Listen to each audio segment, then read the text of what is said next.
this point in time, I'd like to call this meeting of the Middlesex County Board of Chosen Freeholders to order. Please rise for a moment of silence.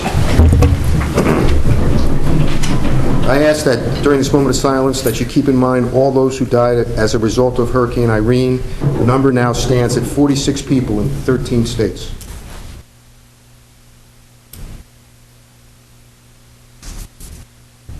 Dennis, salute to the flag, please. Pledge allegiance to the flag of the United States of America and to the republic for which it stands, one nation, under God, indivisible, with liberty and justice for all.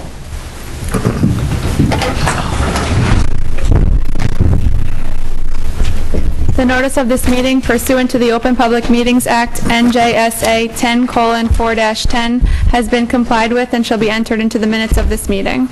Roll call. Freeholder Barrett Belante. Present. Freeholder Delina. Here. Freeholder Polos. Freeholder Rios. Here. Freeholder Tamaro. Here.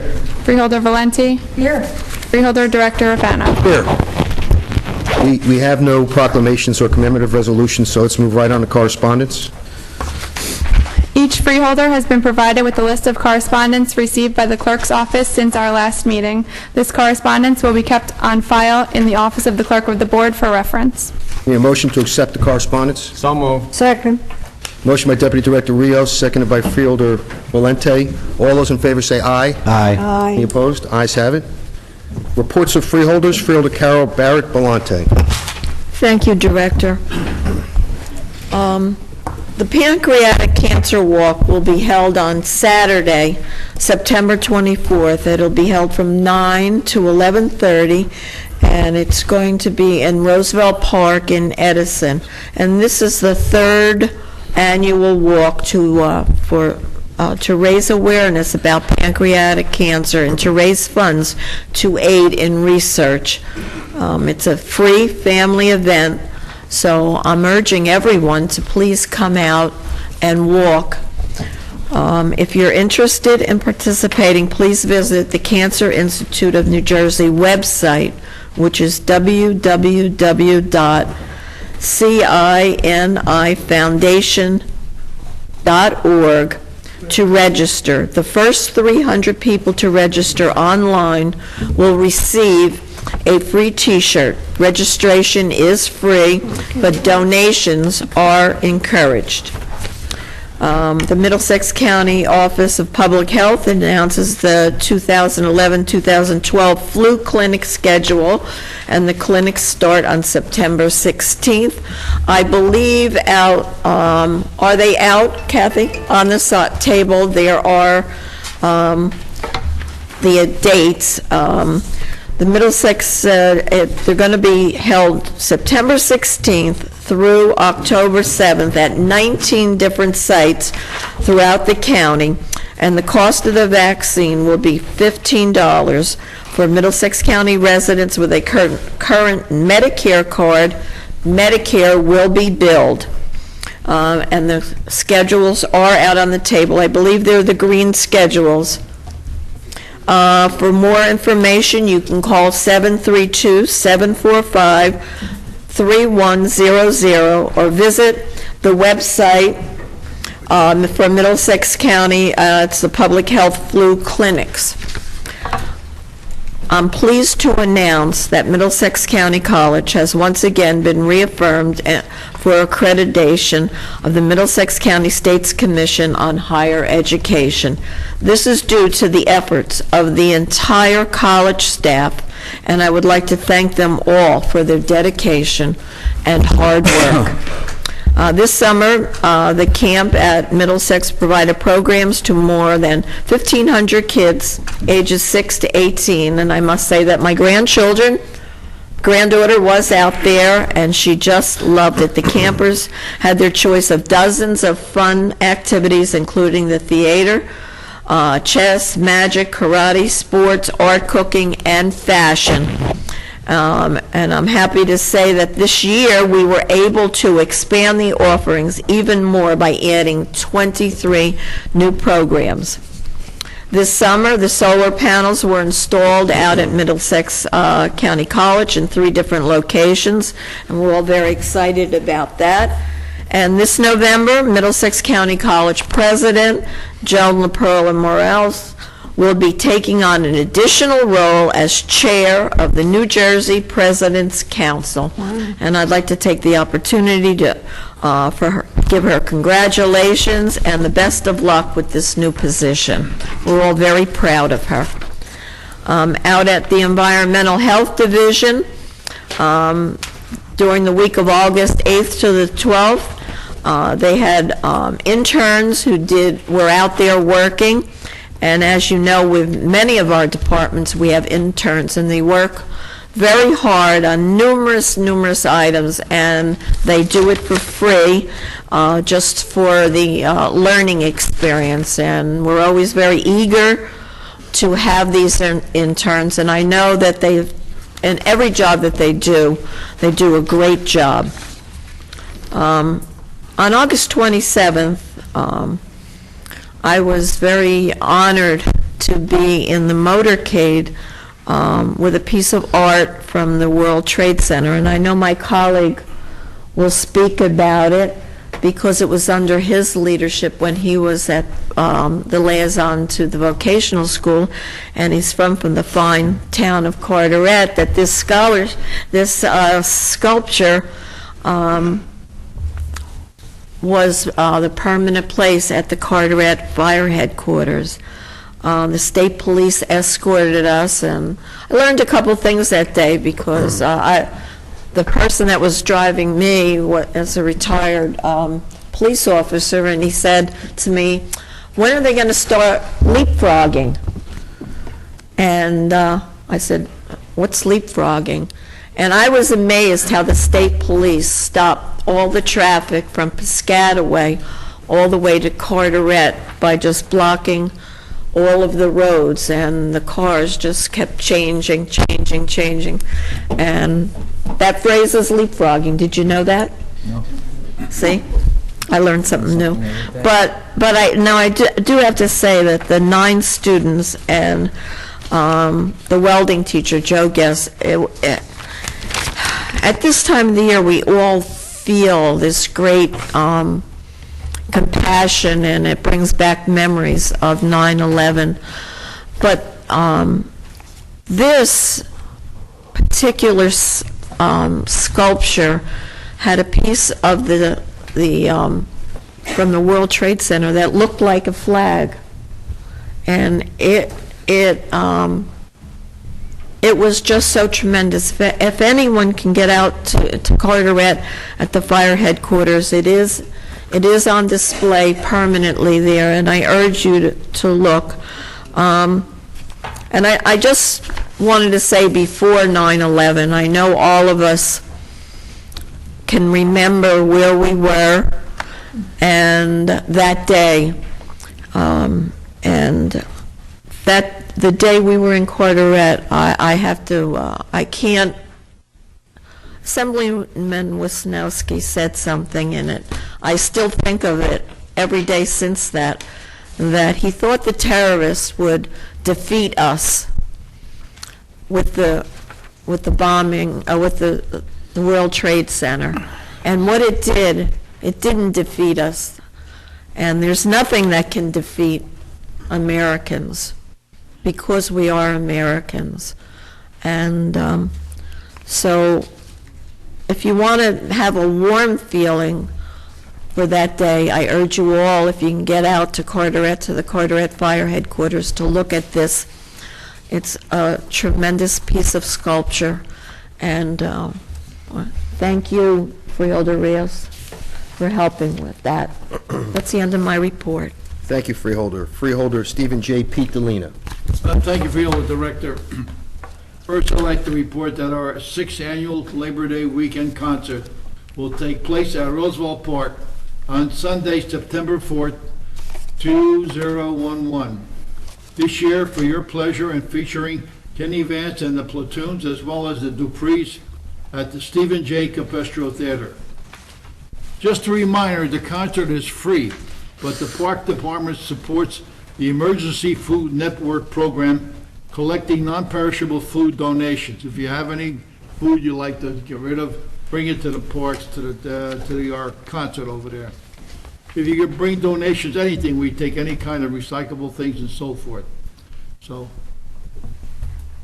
when you come there, deposit your goods for the Emergency Food Network on a green recyclable container, and it will be gathered relaxed on the lawn. I guarantee the performance will knock your socks off. This event is getting better every year from the raves, reviews, and feedback that we've been getting from the public every year.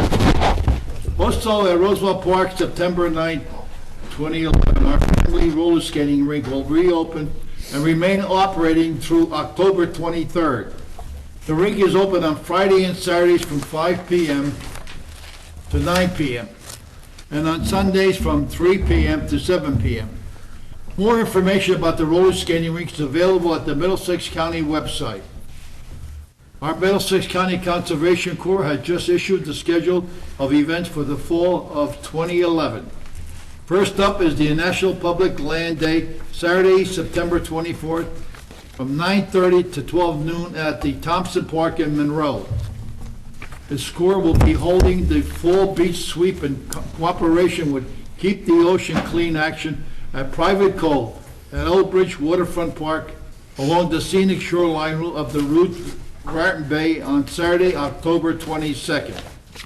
Our final planned event for the fall will be the Fall Trail Day on Saturday, November 5th at the Ireland Brook Conservation Area in South Brunswick.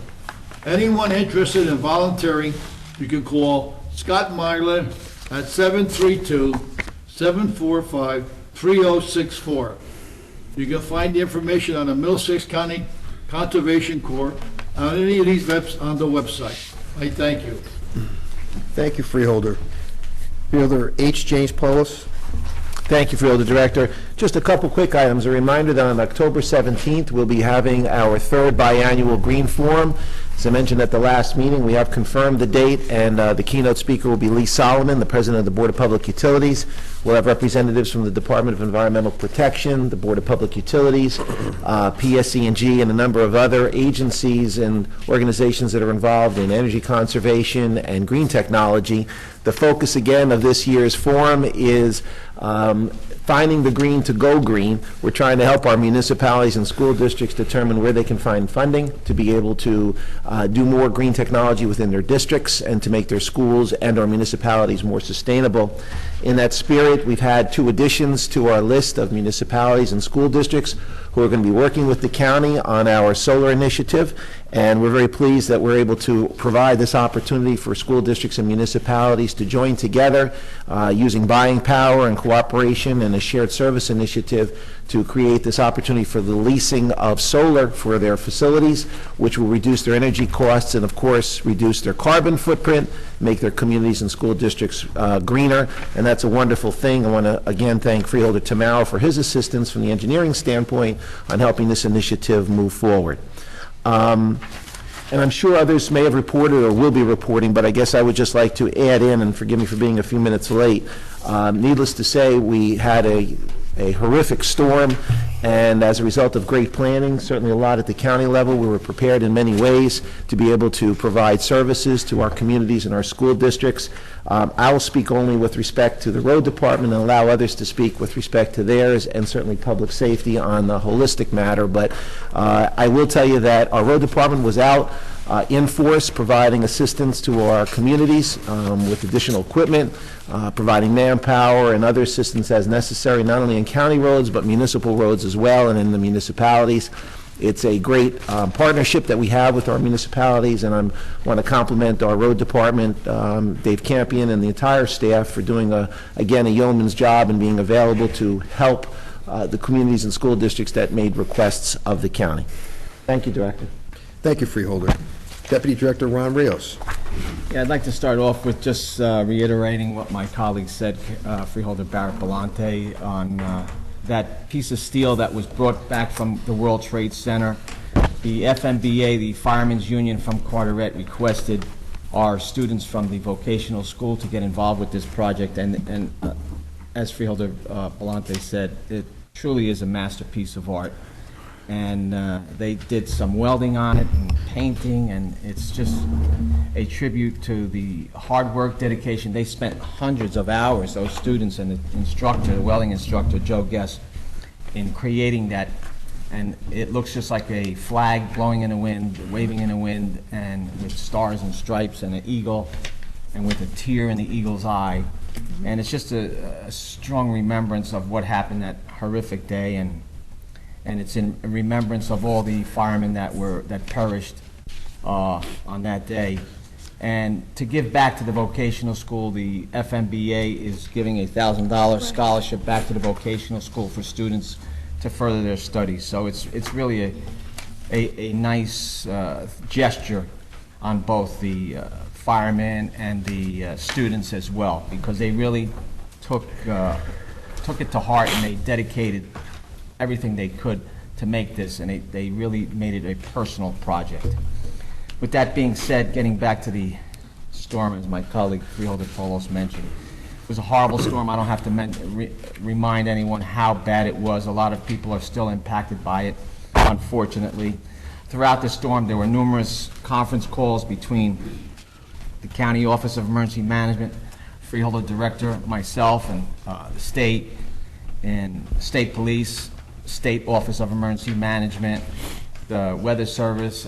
In those conversations, we also had the General for the National Guard, numerous individuals that were trying to update us on what was happening and trying to do damage prevention or damage control. Throughout the county, we had 4 shelters open. Actually, the director and myself visited one. We were at the county office fire academy and discussing on strategy and things that were going on there. And obviously, it was an overwhelming, unfortunate hurricane that really did a lot of damage. And as I said, it still continues to do damage, and a lot of people are really having problems as a result of this. Our new county urban search and rescue team responded to 11 possible structure collapses, and some of the homes were off their foundations. We utilize our emergency notification system to send messages to residents in 4 municipalities, being Denellen, South Amboy, Helmetta, and Plainsboro. And again, I sympathize with the people that are impacted by this storm as a result of this storm, and unfortunately it's a long process, and we just hope that it will that we'll be able to recover quickly. I know we'll recover. It's just how fast, and sometimes it may not be as fast as we'd like, but it was a devastating hurricane. And again, I would just like to reiterate what my colleague said about the pancreatic cancer walk. I urge everyone to please come out and try to support this walk and try to see if you can donate to this terrible disease. And hopefully we'll be able to cure this disease, and all donations go to the Cancer Institute of New Jersey. And that concludes my report, Director. Thank you. Thank you, Deputy Director. Freeholder Charlie Tamara. Thank you, sir. Once again, the planning board did not meet this month, last month, and we will be starting up again in September, so I have nothing to report on the planning board. And continuing on what happened with Irene, the engineering department handed me a report today that in emergency repairs on bridges and dams due to the hurricane, there were 24 different bridges and dams throughout the county at an estimated cost of $1.6 million that will start to go out to bid very shortly to remediate all the issues throughout our county. And we will be going after FEMA money to reimburse the county on that, and hopefully that will be available, and it'll make it available to the county. As everyone knows, when this storm that we experienced was very bad. We haven't had a hurricane hit the Jersey coast since 1903. And if you're watching the news, we had 2 days of coverage or 3 days of coverage, and that's all they spoke about was the tragedies. And there's still speaking about it. Some states fared worse than others, and we're dealing with it the best we can. Everyone, if you've read the papers too, there was a golf tournament in Edison, New Jersey this past weekend, and they had to cut it short. Instead of having 72 holes, they went through 54 holes. So on Sunday, I received a call from the health director from the Edison Township, Jay Elliott, and said that the prom caterers from Oakdale, Minneapolis, said they had a lot of food left over because they didn't finish the last day. And I'm on the board of directors of a food pantry, so they called us and said, could we accept the food? Not knowing the enormity of the food being donated. There was a busload of full food. There was 93 trays of different meats. There were over 70 cases of vegetables and fruits, and when we received it, we're a pretty good-sized food pantry, but we couldn't handle this. So right away, we got on the phone. We called up Elijah's Promise, who came over and picked up a lot of cases of fruits and vegetables. We called up the Woodbridge Food Pantries. They also came over. Pete Barcelona, who's the supervisor over there, who always runs the committees for the food pantries. They benefit from it, and also the Salvation Army from Perth Amboy. It was a tremendous giving, and our clients will be eating very well for the next few months. As part of it was 12 whole trays of filet mignon. So they will be really eating it up. So it's really nice that somebody would think of the people who need it the most in a time of need. Also, just want to mention that tomorrow afternoon at 2:30, Senator Robert Menendez will be at the Veterans Home in Edison, New Jersey, presenting the New Jersey Distinguished Serviceman Medal to a gentleman over 90 on September 11th who served during World War II. And he was a turret gunner on a B-17, ball gunner they call it. And he flew 26 missions over Germany during World War II. And the amazing statistic about that, and that he's a survivor, that only 15% of the planes that flew over Germany ever made it back. So that's quite an accomplishment, and it's nice that he's going to receive this award. It's a little late, and I guess, but it's really nice to be able to do that tomorrow. And that's all I have to report on, Freeholder Director. Thank you, Freeholder. Freeholder Blanquita Valente. Thank you, Freeholder Director. I want to announce, and I will repeat this in October, on Wednesday, October the 19th, we're holding a Middlesex County Poverty Forum at Middlesex County College, Grayville Hall at 6 p.m. We have quite a few co-sponsors for this forum, and I will be reminding the public and the Board of Freeholders, hopefully that some of us can be there that day. I also want to simply comment that the Raritan Bay Mental Health Center, their advisory committee has 2 new members that were appointed tonight, Joseph Dolan from Woodbridge and Anthony De Gennaro from Colonia. So I appreciate the support of my colleagues on the Board of Freeholders. Also, on September the 24th, St. James Episcopal Church on Woodbridge Avenue in Edison, there will be a POW Mia ceremony, a time to remember, at that lovely church by that graveyard that we pass, at least I pass quite a bit. And it will be a time to pay tribute to those who were prisoners of war and to those that are still missing in action. And there are several people being honored that day. Again, I urge my colleagues and others in the public to attend. And I believe that there's one item, a resolution tonight, accepting funds of $22,000, and that will go to the transportation for Middlesex County veterans that so often need transportation, and sometimes they can't get it. And that is the end of my report. Thank you, Freeholder. As Freeholder Director, I have a statement to read with regard to Hurricane Irene. As you are all well aware, Middlesex County, the state of New Jersey, and the entire East Coast region took a direct hit from Hurricane Irene, which dumped 10 inches of rain over an 18-hour period in Middlesex County. Wind gusts of up to 60 miles an hour down trees and power lines. Almost half of our county population, nearly 400,000 residents, were without power for some time during and after the storm. About 4,000 residents are still without power. Structures and roads were flooded, and residents moved into shelters. Recovery efforts are well underway. Roads have been opened, and cleanup has begun, but Hurricane Irene's impact will be felt in the coming days, weeks, and possibly months as recovery continues. I would like to assure our residents that Middlesex County government and our 25 municipalities have taken and will continue to take the necessary steps to ensure we meet all our residents' needs.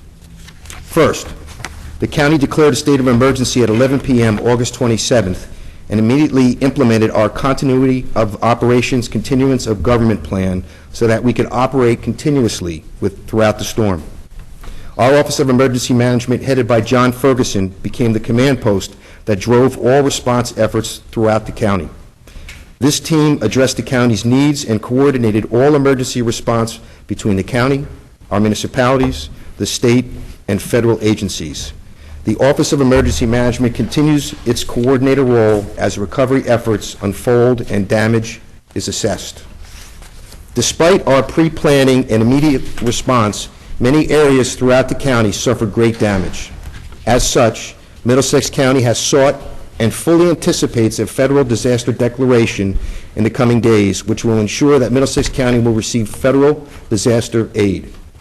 Preliminary numbers indicate that the county has far exceeded its $2.7 million threshold for disaster aid. Currently, more than $45 million in damage has been tallied. We anticipate damage totals will reach over $100 million once all damage is reported. Federal and state teams are expected to visit Middlesex County to assess damage as early as this weekend. Once a disaster declaration is made, the county, municipalities, individuals, and businesses who sustain losses can begin applying for assistance. More information will be forthcoming, but citizens should document their losses, take pictures, and gather receipts from any repairs. In addition, I urge our residents to remain diligent as the Atlantic hurricane season continues.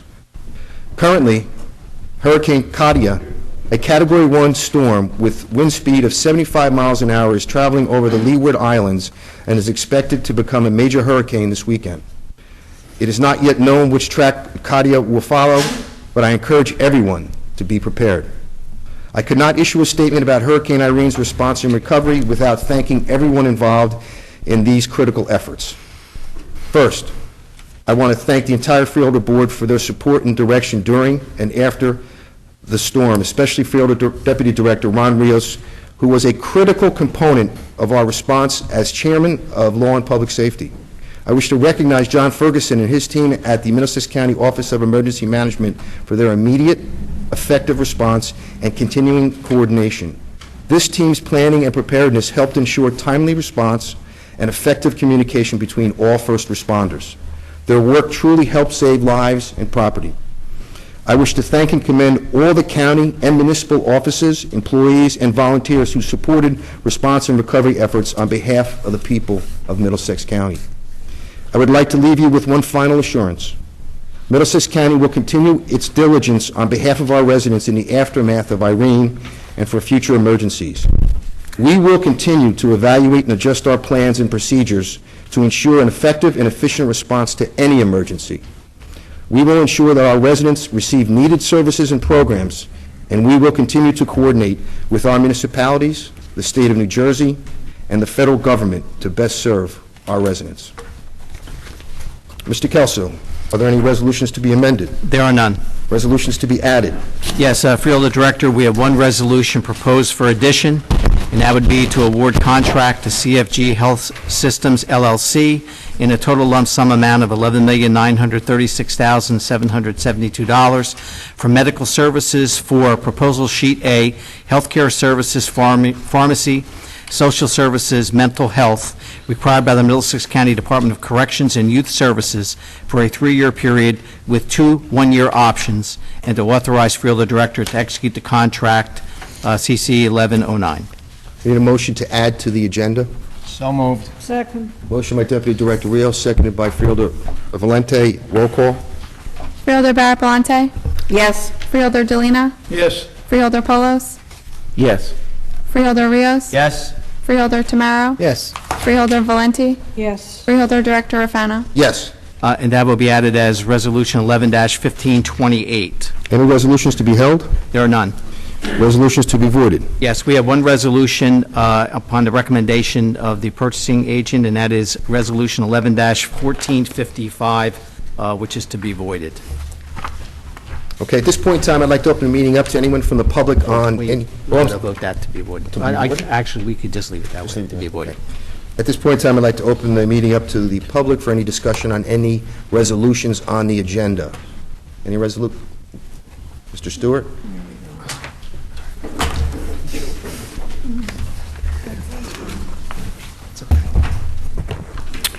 Richard Stewart, New Brunswick. Page 8 and 9.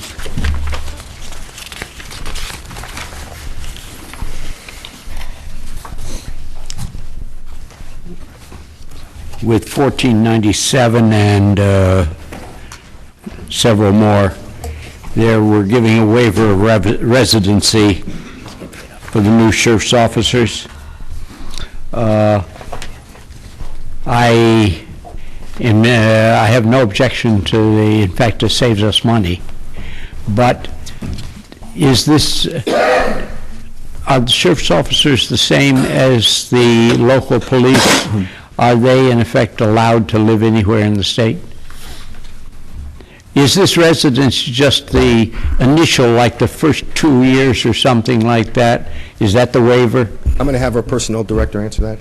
Currently, the ones you're reading off right now, they're all related to the Rice Bill that the governor passed because there were such large layoffs in Camden and Newark, Patterson, and the Rice Bill allows us to waive their residency requirement, and this way they're already trained, there's no police academies, they're ready for work, and it's enabled to keep some of the PBAs coming here, and that's where we've really been. The last few that you've seen on the report were from Patterson or Newark.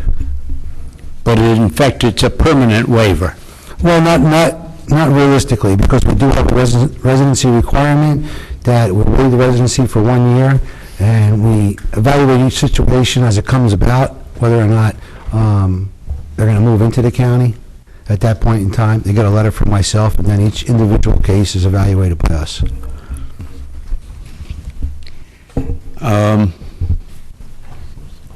Next page over, number 9, the 1502. There's a grant regarding the performances, waste performances at the schools. Are they going to perform at all of the schools in the county? Oh, no, George, no, George. Yeah, George, I'm sorry.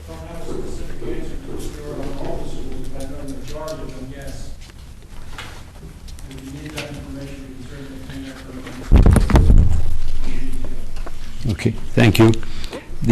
On same page, 1503, these 4 mobile law enforcement automated license plate recognition system.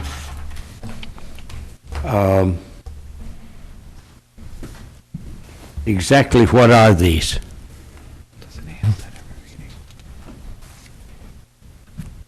It's my understanding that they're a device that they direct it toward a plate, and it reads the plate, and it accesses a statewide Director, system. if I may, they're permanently mounted to police patrol cars, and these patrol cars are driving throughout the county, and they're able to record the license plate and see if the license plate has any violations against it. Even it has in front, back, and on the sides. And the reason for the side cameras are this way: when they're going through parking lots, they can get the cars that are parked perpendicular to where the vehicle is moving. And these are all secured or paid for by Homeland Security grants.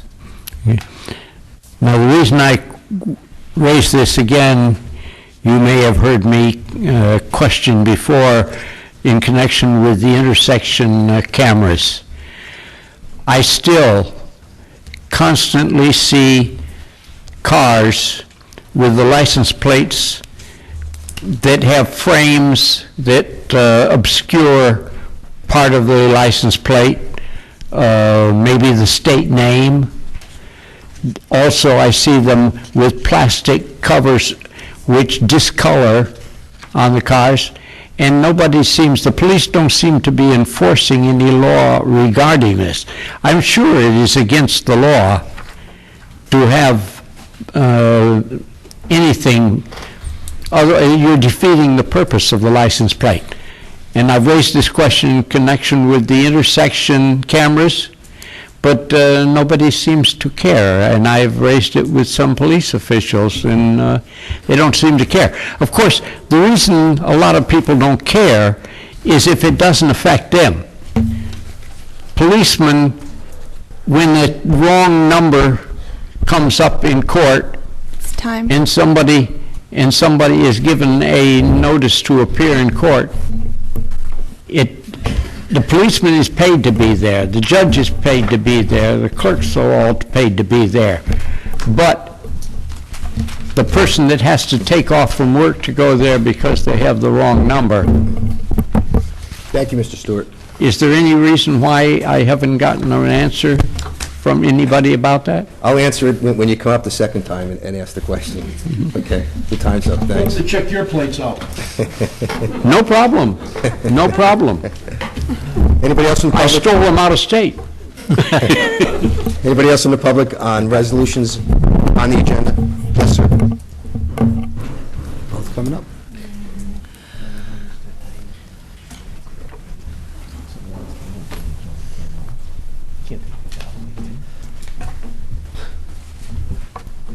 Abid of Devani, 44 South Shore Drive, South Amboy. I have a question on Resolution 11, 1520, and 1521 on page 12. Was this is regarding the purchase of presumably PCs and printers, some apparently small amount, but my question really is, does the county have a strategic technology refresh cycles for PCs and printers over a multi-year period that's followed, or the departments just request replacement at will? Glee, our IT director. Yes, Mr. Robert, there is a replacement policy that we use. But more recently, what we're doing is we are implementing virtual desktops. And those come with a 15-year useful life, and they're very expensive. So from a routine rotation, we're transitioning into virtual desktop deployment. Thank you. Anybody else from the public? Yes, sir.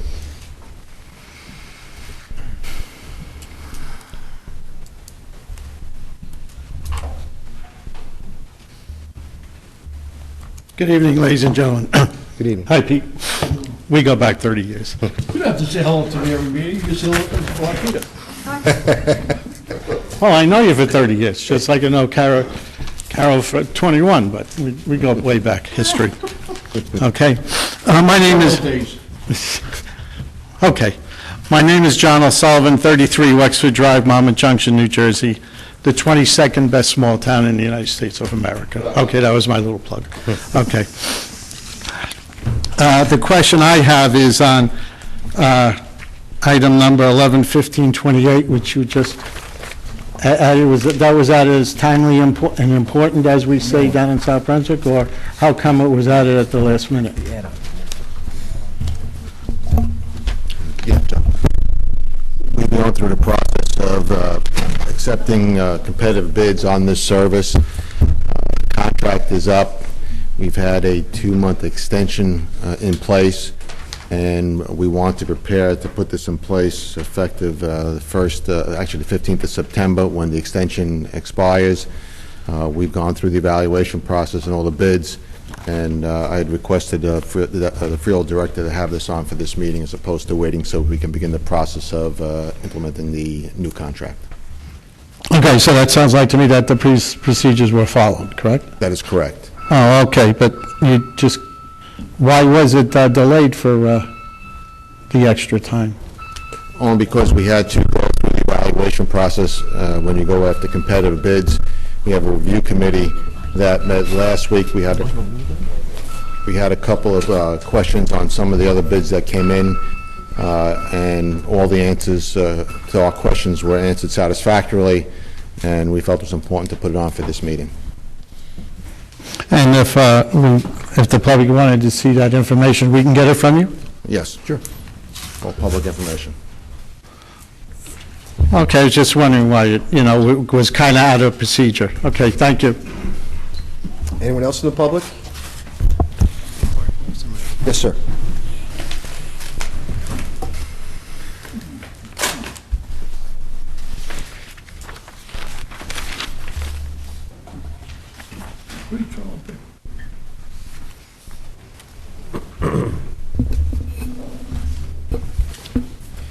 Good evening.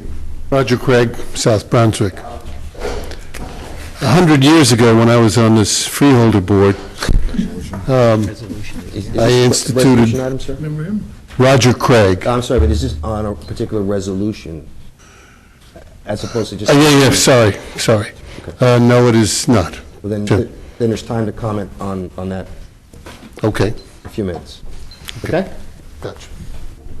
Anybody else in the public on agenda items, resolutions on the agenda? I need a motion to close. Motion to close.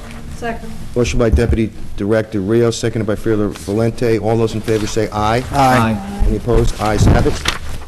Does any freeholder have any resolution that they wish to have removed from the consent agenda and voted on separately? Okay. Mr. Kelso? Yes, Freeholder Director, at this time the motion would be in order to adopt the consent agenda consisting of resolution numbers 11-1438 through resolution 11-1528 and excluding resolution 11-1455 to be voided. I need a motion? So moved. Second. Motion by Deputy Director Rios, seconded by Freeholder Valente. Roll call. Freeholder Barrett-Balante? Yes. Freeholder Delina? Yes. Freeholder Polos? Yes. Freeholder Rios? Yes. Freeholder Tamaro? Yes. Freeholder Valenti? Yes. Freeholder Director Fano? Yes. Okay, at this time, I'd like to open the meeting up to the floor, to the public on any item. Mr. Craig. 5-minute rule, too. Thank you. Fair enough. A long time ago, when I was on the board, I was able to get the board to institute filming of the proceedings and put that out on TV, and I wonder whether that practice is continued? Yes. It is? Right. Okay. And when are they shown? Well, they're distributed to the local municipalities, and it's up to them when they... When they schedule it? Okay. Each local municipality has a schedule they put out on a monthly basis of all freeholder meetings. Good. Thank you. You're welcome. Anyone else from the public? Yes, sir.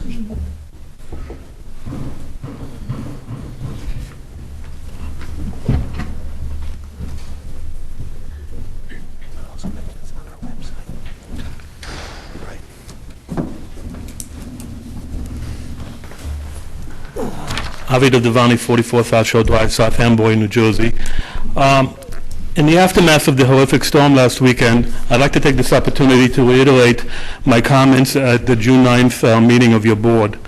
I would like to again acknowledge the Parks Department's completion of the Shoreline Stabilization Initiative, including the repair and redesign of the waterfront walkway at Raritan Bay Waterfront Park. It appears that the remediation performed to address the damage that resulted from the March 2010 northeaster very effectively protected the beach, the park, as well as the nearby homes, one of which is my own. The investment, as I understand it, was in excess of $3 million in Middlesex County capital funds, and clearly has demonstrated its value and given the cause of the original damage, should be eminently eligible for FEMA grant funds. I therefore urge your board to aggressively pursue such grant funding from FEMA to ensure that taxpayers of Middlesex County are fully reimbursed for this cost. We will. Thank you. I would also be remiss if I didn't reiterate my previous comments about the vehicular traffic circle in that area.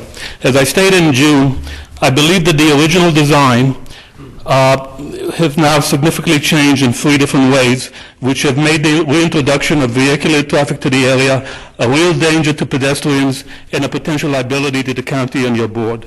The temporary secondary pedestrian walkway, which is now apparently permanent, crosses directly in the path of the entrance and exit to the vehicular traffic circle. The fallen soldier monument and the associated standing and sitting areas are dangerously close to the vehicular traffic circle. And finally, the new beach access stairway is clearly an attraction for significant pedestrian traffic, which could potentially be endangered by the possibility of an out-of-control vehicle within the vehicular traffic circle. The confluence of pedestrians and vehicles in the same area makes an accident not only predictable but inevitable. I have personally observed vehicles speeding in and out of the traffic circle with drivers potentially distracted by the view, apparently unaware of pedestrians who are about to cross into the circle. There are clearly various traffic calming options and other techniques that the county could deploy in order to mitigate this danger and reduce the potential liability to the county and your board, and I would urge the Parks and Recreation Department to consider doing so. Thank you. Thank you. Can I say, answer one question? You used to call me up and ask when we got the FEMA money, right? Yes, sir, I spoke to you 2 years ago. I spoke to you, and I told you when we get the money, but then you didn't believe me at one time when I said, the money's coming in. And the day you hung up, the money came in. Well, I was... I'll ask you something. Yes, sir. Are you speaking as a resident there or as a candidate? I'm speaking as a resident, sir. As a resident, not as a candidate? No, I'm not. Okay. But I would like to... I don't know what coat you're wearing. I would like to actually follow up on your comment, because I was led to believe that we never got the FEMA money. No, you got... You called me that day, and the money came in, and Ralph could tell you. The day you called me, the money came in, and I called you back, because the people in that area they have a little organization which makes sure that their houses are taken care of. Am I right? I don't... Don't they have like a... Well, there's a condo board, yes. And you belong to that? Yes, sir. Okay. Okay, thank you. Mr. Craig, just to follow up on what I told you before about the fact that they are broadcast locally, Freeholder Polis, my colleague, reminded me that the meetings are also on our website, too, so you can go there and take a look at that, watch the meetings on the website also. Anybody else from the public? Freeholder Director, before you pick the next person, maybe we could look at some calming devices. I know they sometimes put some speed humps, maybe we could put something around that circle to slow the traffic down, or even maybe the rumble strips, just to... We'll have Ralph take a look at it. Thank you, Ralph. Thank you. Mr. Stewart.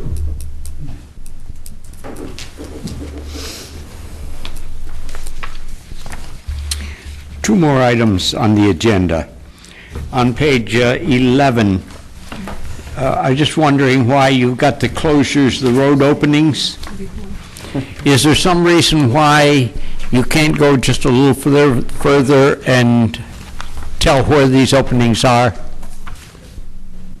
Pardon? You're talking about wants to know what a street openings are. On 1513 and also on 1517. 1517. You want to know the locations of the road permits? Yes. Well, we have that in the application that's required to be provided But that's, it's not here. No, we don't, just for space purposes, we don't list the details of the application. Well, I think you've got more than enough space here. No, I'm saying that's in the past why we haven't done it, but we can certainly provide you a list if you'd like one. Yeah. Whenever you have openings, if you're not going to put it on here, can you give me a copy of wherever it shows? Sure. Yeah, I'll speak with our road director, and we can certainly provide a list. See, that's okay. One other thing that I wanted to comment on, 1523 on page 12. The Central Jersey Legal Services is getting some additional money.